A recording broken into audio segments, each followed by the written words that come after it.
Hi hello friends, welcome to Sravani's Rayalaseema రుచులు. ఈరోజు మనం ఎంతో టేస్టీ అండ్ హెల్దీ అయిన వాము లీవ్స్తో బజ్జీలు ఎలా తయారు చేసుకోవాలో చూద్దాం. అలాగే అదే ప్యాటర్న్తో ఆనియన్స్తో చిన్న చిన్న పకోడాని ఎలా తయారు చేస్తారో చూద్దాం. చూస్తున్నారు కదా వీడియోలో. ఈ విధంగా ఎమ్మీ అండ్ టేస్టీ అయిన వాము బజ్జీలు రావాలంటే నేను చెప్పే విధంగా ఒకసారి ట్రై చేసి చూడండి.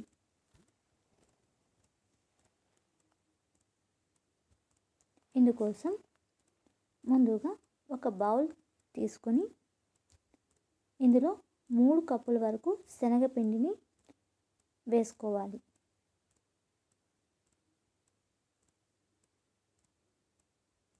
ఇప్పుడు 3 స్పూన్ల వరకు బియ్యం పిండిని వేసుకోవాలి. అలాగే రుచికి సరిపడా సాల్ట్ని వేసుకొని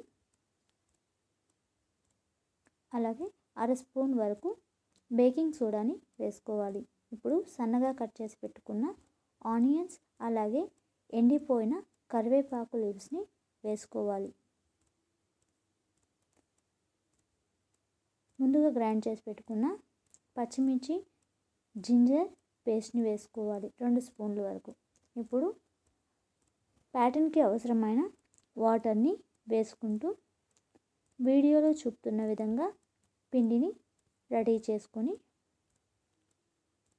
ఉంచుకోవాలి.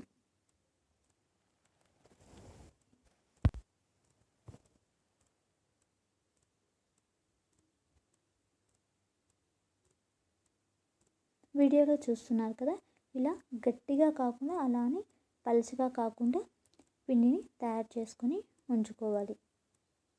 ఇప్పుడు డీప్ ఫ్రై కోసం బాండీ పెట్టుకొని డీప్ ఫ్రైకి అవసరమైనంత ఆయిల్ వేసుకొని వేడి చేసుకోవాలి. ఇప్పుడు వాము లీవ్స్ని పిండిలో డిప్ చేసుకొని ఆనియన్స్ కూడా వచ్చే విధంగా డిప్ చేసుకోవాలి. ఒక్కొక్కటిగా నిదానంగా వీడియోలో చూపుతున్న విధంగా డిప్ చేసి వేసుకోవాలి.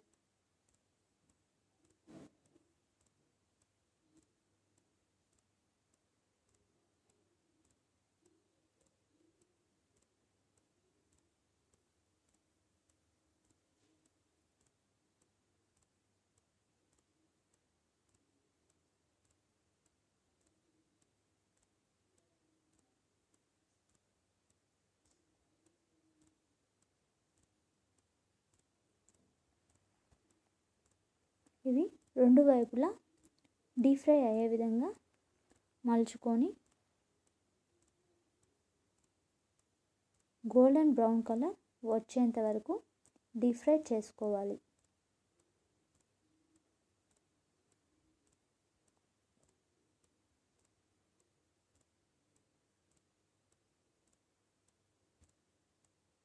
బజ్జీలు గోల్డెన్ బ్రౌన్ కలర్లోకి చేంజ్ అయ్యాయి.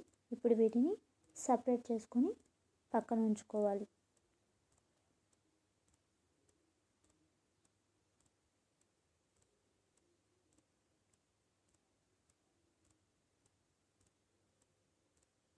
ఇప్పుడు ఇదే బాండీలో మనం తయారు చేసుకున్న పిండిని కొద్దిగా చిన్నగా ముక్కలుగా వచ్చే విధంగా వేసుకుంటూ బజ్జీల మారి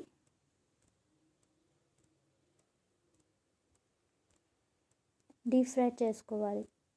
ఇవి చాలా తొందరగా గోల్డెన్ బ్రౌన్ కలర్లోకి మారిపోతాయి కాబట్టి జాగ్రత్తగా ముందుగా వీటిని సపరేట్ చేసుకోవాలి. ఈ బజ్జీలని టమాటో కచప్తో సర్వ్ చేసుకుంటే ఎంతో టేస్టీ అండ్ యమ్మీగా ఉంటుంది.